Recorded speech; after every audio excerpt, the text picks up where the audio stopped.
없어 무너진 가슴에 저들의 푸른 꿈 다시 돋아나도록 우리 함께 땀 흘려 소망의 길을 만든다. 내일로 가는 길을 찾지 못. 우리 오늘 눈물로 한 번 더 고백합니다. 우리 오늘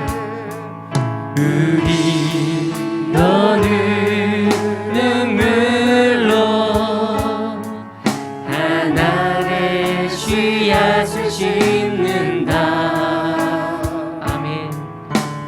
꿈꿀 수 없어 무너진 가슴에 저들의 푸른 꿈 다시 돋아나도록 우리 함께 땀 흘려 소망의 길을 만든다. 내일로 가는 길을 찾지 못했던 저들 노래하며 달려가 그 길 그날에 우리 보리라. 새벽 이슬 같은 저들 일어나 뜨거운 가슴 사랑의 손으로 이 땅 치유하며 행진할 때 오래 황폐하였던 이 땅 어디서나 순결한 꽃들 피어나고 푸른 그의 나무가 가득한 세상 우리 그날에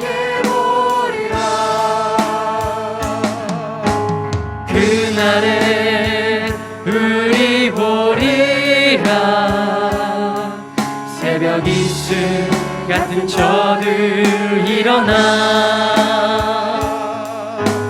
뜨거운 가슴 사랑의 손으로 이 땅 치유하며 행진할 때 오래 황폐하였던 이 땅 어디서나 순결한 꽃들 피어나고 푸른 그의 나무가 가득한 세상 우리 마지막으로 고백합니다. 그날에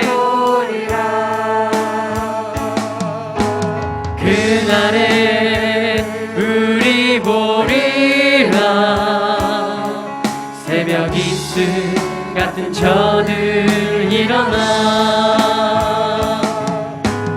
뜨거운 가슴 사랑의 손으로 이 땅 치유하며 행진할 때 오래 황폐하였던 이 땅 어디서나 순결한 꽃들 피어나고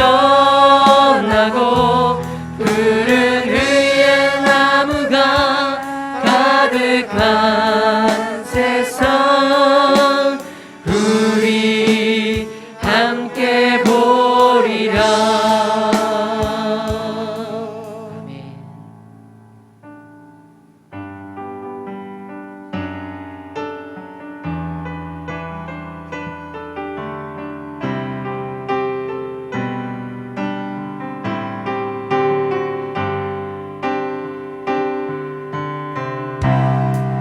모든 상황 속에서 주를 찬양할지라. 주는 너의 큰 산을 큰 더움이시라 주의 얼굴 구할 때 주의 영을 부으사 크신 사랑 안에서 주를 보게 하소서. 내 영혼이 확정되고 확정되어 싸우니 믿음에 눈 들어 주를 바라봅니다. 내 영혼이 확정되고 확정되어 싸우니 믿음에 눈 들어. 우리 한 번 더 고백하기를 원합니다. 모든 상황 속에서 모든 상황 속에서 주를 찬양할지라.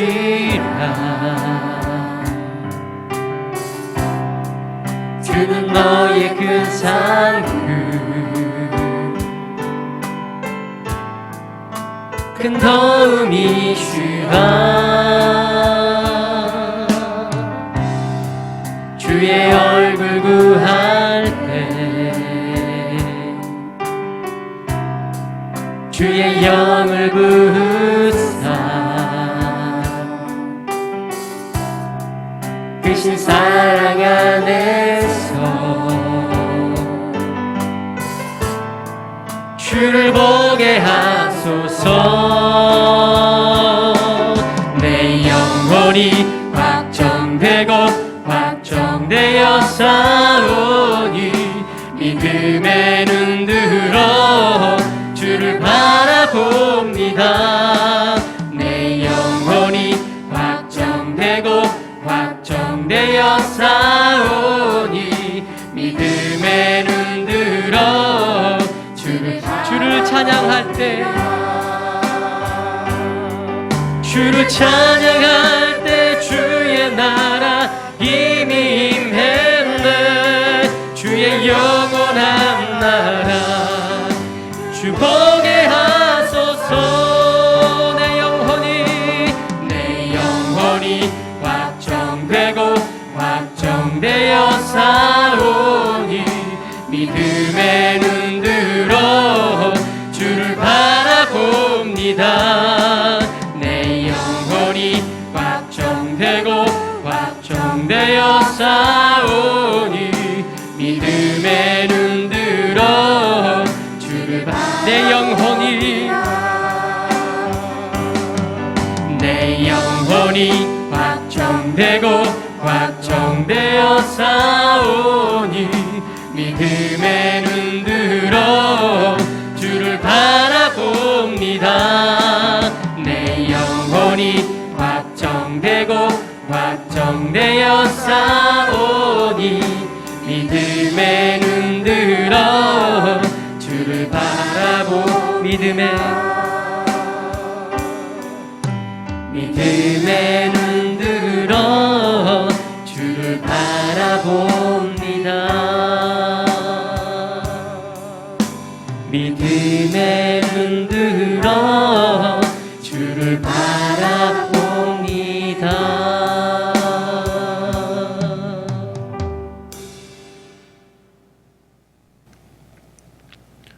오늘 우리에게 주신 하나님의 말씀은 신약성경 마태복음 20장 20절에서 28절 말씀입니다. 마태복음 20장은 신약 33페이지에 있습니다.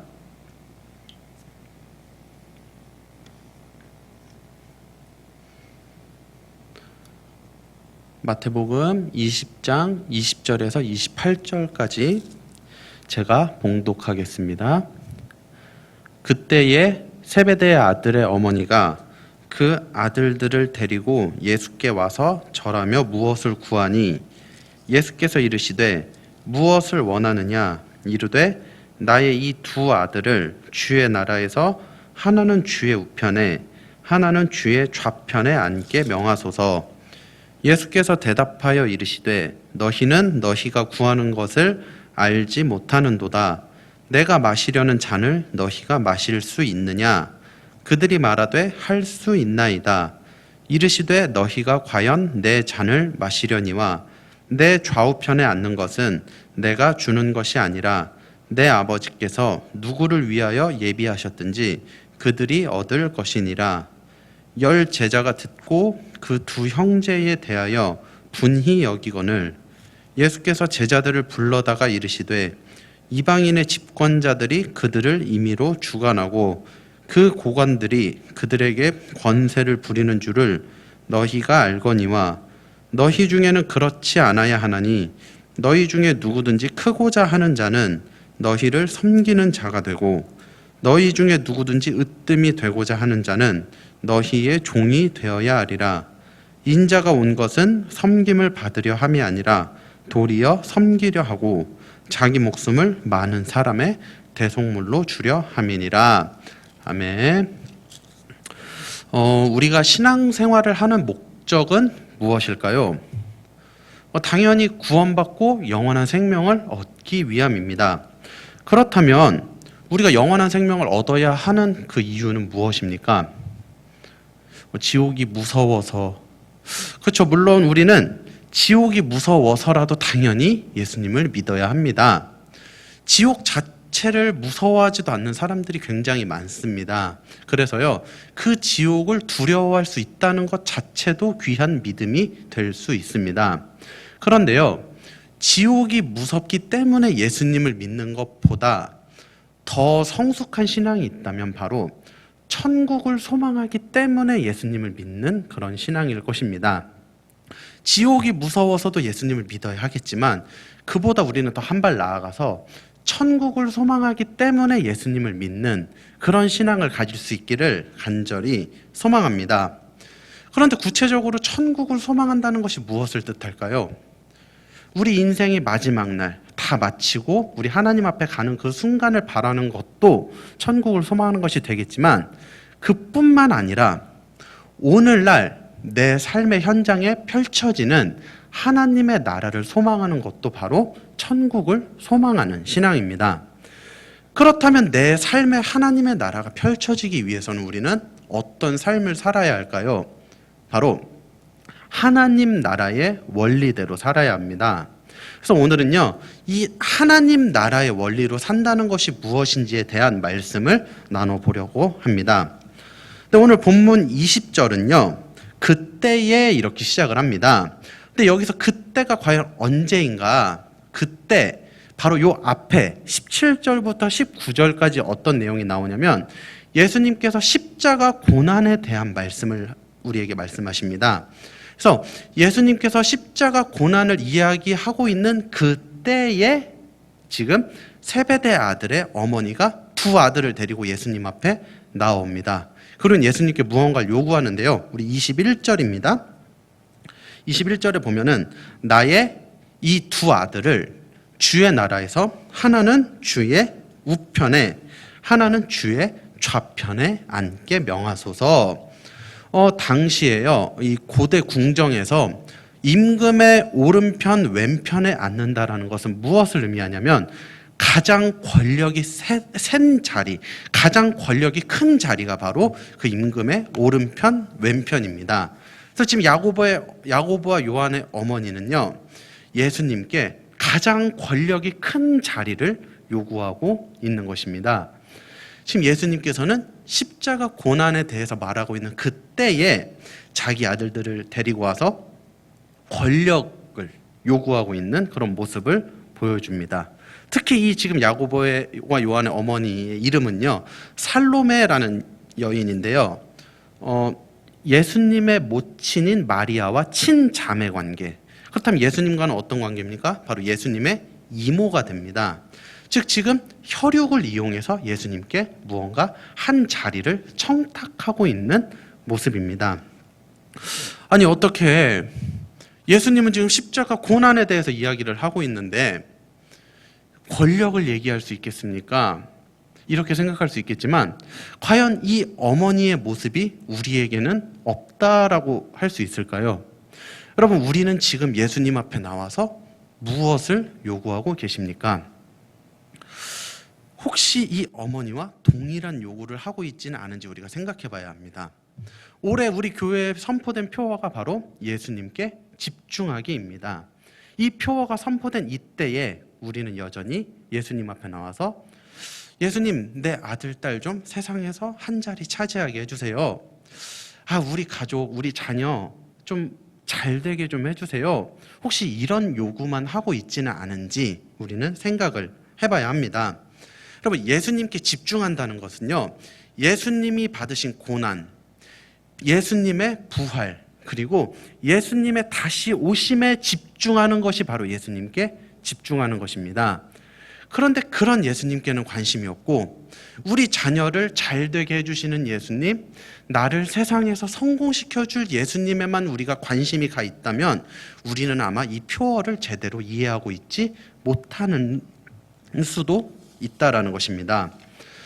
그런 요구를 하고 있는 야고보와 요한의 어머니에게 예수님께서 22절 말씀하십니다. 예수께서 대답하여 이르시되 너희가 구하는 것을 알지 못하는도다. 지금 여기서 보면은 너희는 이라는 표현이 쓰입니다.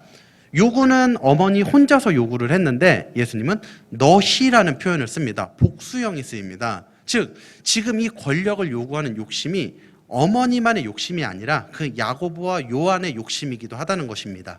그렇기 때문에 너희라고 지금 표현을 합니다.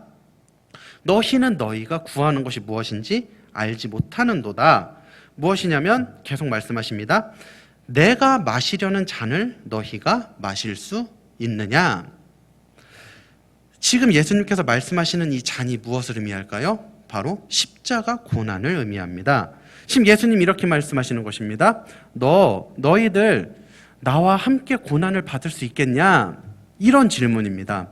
그런데 야고보와 요한은 자신 있게 대답합니다. 할 수 있나이다. 과연 고난의 의미를 알고 대답했을까요? 아니요, 전혀 이해하지 못하고 대답합니다. 그 예수님께서 주시는 잔을 고난의 잔으로 이해한 것이 아니라 축복과 번영의 잔으로 이해를 한 것입니다. 그리고는 할 수 있다라고 대답을 합니다. 그런 야고보와 요한에게 예수님 23절에 이렇게 말씀하십니다.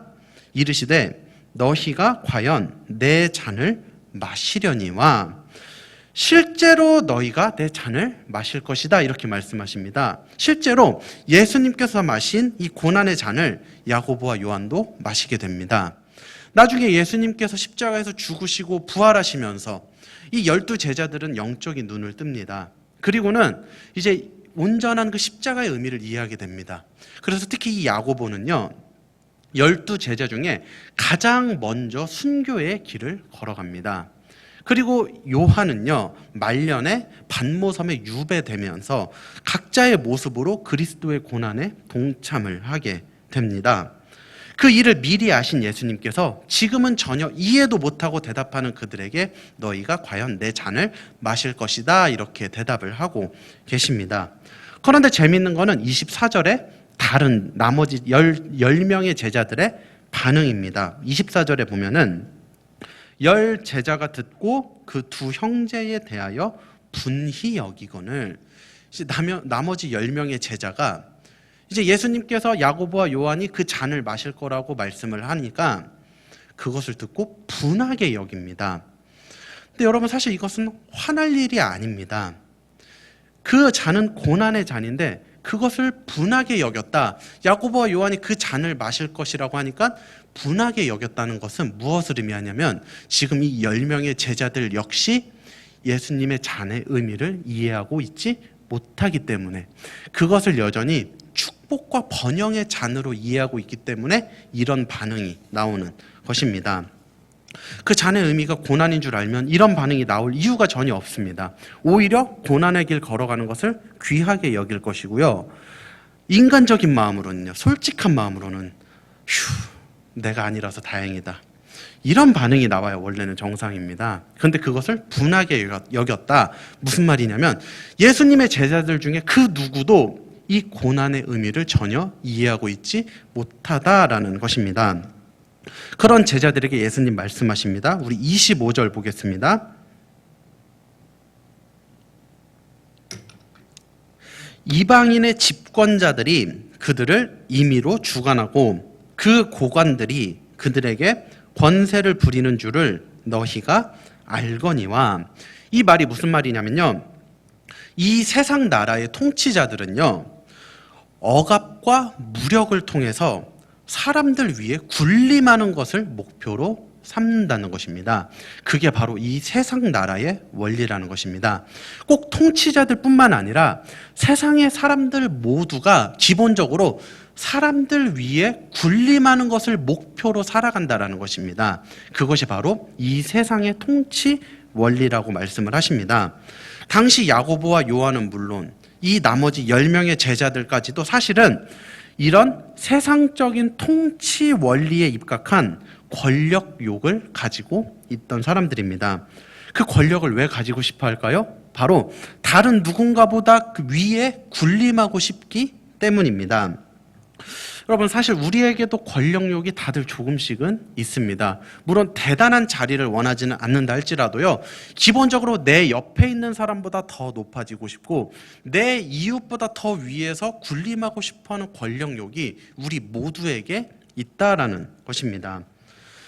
부모님들의 소망이 하나 있다면 무엇일까요? 바로 우리 자녀가 공부 잘해서 좋은 대학에 가서 좋은 직장을 얻어서, 그래서 번듯한 배우자를 만나서 남들이 부러워할 만한 그런 삶을 사는 것이 아마 부모님들의 소망입니다. 왜 그 소망을 가지고 있을까요? 첫째로는 내 자녀를 사랑하기 때문입니다. 그 자녀가 행복하기를 바라기 때문에. 그런데 사실 100% 그 마음만 있는 것은 아닙니다. 사실은 자녀를 사랑하는 것 그 속에 감추어진 마음에 뭐가 있냐면, 그 자녀를 통해서 내 어깨가 조금 으쓱해지고 싶어하는 그런 마음이 있는 것입니다. 이것을 반대로 생각하면 조금 더 이해가 잘 갈 것입니다. 내 자녀의 성적이 잘 나오지 않습니다. 생각했던 것만큼. 그럼 당연히 속상합니다. 왜요? 그 자녀가 걱정되고 그 자녀를 사랑하기 때문에 당연히 속상한 마음이 들 수 있습니다. 그런데 거기서 끝나는 것이 아니라 그것이 내 자녀를 향한 분노로 간다면, 그래서 이런 부모님들도 있습니다. 자녀가 성적을 조금 못 받아오면은 막 다그치는데 그 정도가 성적이 이게 뭐야? 너 나가! 이러시는 분들도 있습니다. 왜 그런 반응을 보일까요? 창피해합니다. 자녀를. 공부 못하는 자녀를 창피합니다. 왜요? 내 옆 사람에게 그것을 자랑할 수 없기 때문에, 그 자녀를 통해 내가 조금 군림을 해야 되는데 그것을 할 수 없기 때문에 창피해집니다. 그래서 자녀를 닥달하게 되고 자녀와의 사이는 점점 멀어질 수밖에 없습니다.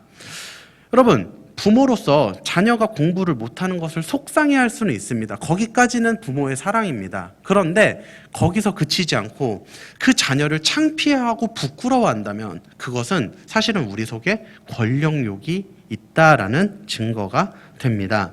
지금 이 세베대의 아들의 어머니도 자기 아들들을 그런 좋은 자리, 좋은 권력을 주고 싶어하는 이유가 첫째로는 자기 자녀들을 사랑하기 때문이겠죠. 근데 둘째는 뭐냐면은 자신도 권력욕이 있기 때문입니다. 내 아들이 높아짐으로 나도 같이 높아질 수 있는 기회가 되기 때문에, 그것 때문에 지금 그 권력을 따라가고 있습니다. 그 권력을 따라가는 것이 바로 이 세상의 통치 원리를 따라 살아가는 삶입니다.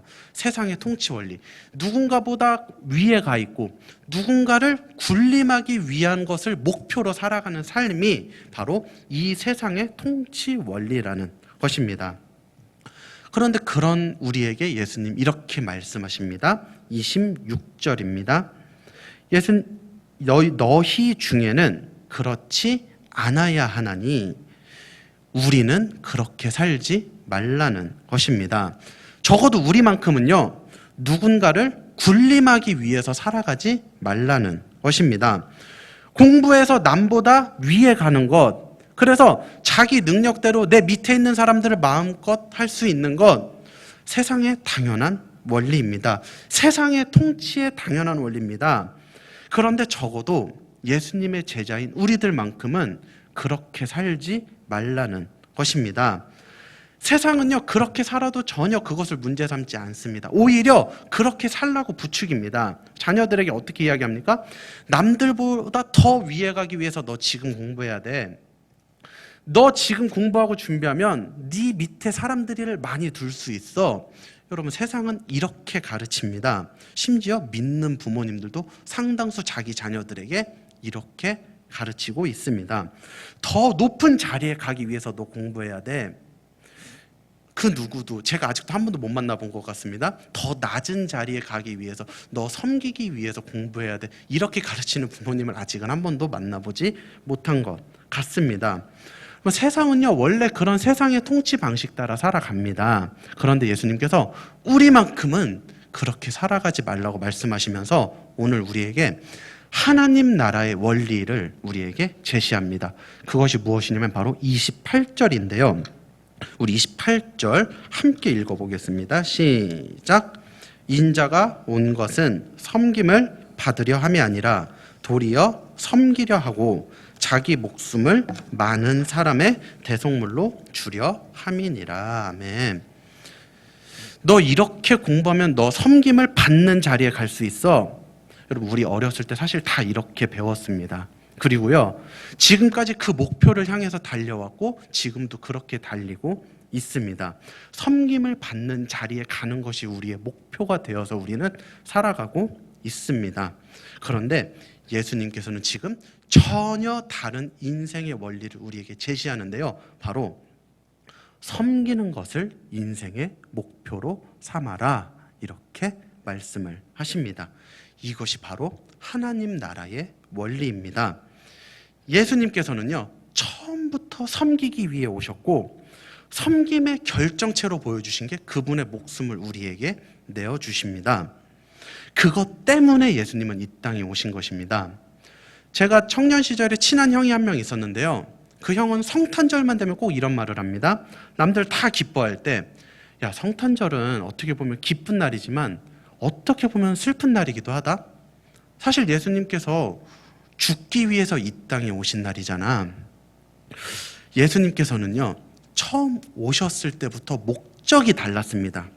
우리는요, 섬김을 받는 자리에 가려고 어떻게든 아둥바둥 살아가고 있을 때 예수님은 섬김의 자리에 있기 위해 아둥바둥 애쓰셨습니다. 사람들이 섬기려고 하면 그 자리를 피하고, 섬기려고 하면 섬기는 자리에 가려고 애를 쓰면서 사셨습니다. 그리고 일평생 그 목적으로만 사시다가 결국은 그 목적을 이루십니다. 그리고 우리에게 오늘 이렇게 말씀하십니다. 너희들도 나랑 같은 목적을 가지고 살아가지 않을래? 사랑하는 성도 여러분, 올해 우리 교회 표어가 예수님께 집중하기입니다. 그 실천 사항 중 첫 번째가 무엇이냐면 바로 나는 죽고 예수로 사는 사람, 이것을 하루에 100번씩 외치는 것입니다. 여러분, 정말로 내가 죽는 것이 목표입니까? 사실 우리 인생의 목표는요, 내가 사는 것이 목표입니다. 심지어 신앙생활조차도요, 신앙생활의 목표가 내가 죽는 것이 목표가 아니라 나를 어떻게 하면 더 드러낼 수 있을까? 나를 어떻게 하면 내가 살 수 있을까 하는 것이 우리의 목표가 되는 경우가 많습니다. 세상의 원리는 그게 맞습니다. 당연히 나를 드러내고 나 자신이 누군가보다 위에 가야 되고 내가 누군가를 군림하는 것이 당연한 세상의 원리입니다. 세상에선 그게 틀리지 않습니다. 그런데요, 예수님께서는 우리가 그런 세상의 원리로 살기를 원하지 않으시고 하나님 나라의 원리에 따라 살아가기를 원하신다는 것입니다. 예수님이 그랬던 것처럼 섬김을 받기 위해 사는 것이 아니라 섬기기 위해 사는 것입니다. 내가 살기 위해 사는 것이 아니라 죽기 위해 사는 것입니다. 그래야 우리가 바로 예수로 살 수 있는 것입니다. 내가 죽고 예수로 사는 것, 여러분, 이것이 우리의 평생 목표가 될 수 있기를 간절히 소망합니다. 그것을 목표로 삼고 살아가는 것이 바로 아까 서두에 말씀드린 천국을 소망하는 삶이고 하나님 나라의 통치 원리대로 살아가는 삶인 것입니다. 강찬이라는 찬양 사역자가 지은 찬양 중에 섬김이라는 찬양이 있습니다. 그 가사 중에 우리가 높아지면 그가 낮추시리, 우리가 낮아지면 그가 높이시리. 여러분, 높아지는 것을 목표로 살지 마시길 바랍니다. 하나님께서 낮추십니다. 낮아지는 것을 목표로 살 수 있기를 바랍니다. 그러면 하나님께서 높이십니다. 이것이 바로 낮아지는 것을 목표로 살아가는 삶, 그것이 바로 내가 죽는 것을 목표로 살아가는 삶입니다. 그리고 나는 죽고 예수로 사는 삶이 바로 거기서 실현될 수 있는 것입니다. 그렇다면 우리가 어떻게 사는 것이 내가 죽는 것을 목표로 사는 삶일까요? 아까 설교 중간에도 말씀드렸지만 예수님께서 주시는 잔을 받아들이는 것입니다. 그 잔이 무엇입니까? 예수님의 고난에 동참하는 삶입니다. 예수님께서 가신 그 고난의 길을 함께 따라가는 것이 바로 내가 죽기 위해서 사는 삶, 예수님과 동일한 목적을 가지고 살아가는 삶인 것입니다. 그리고 그것이 바로 예수님께 집중하는 삶입니다.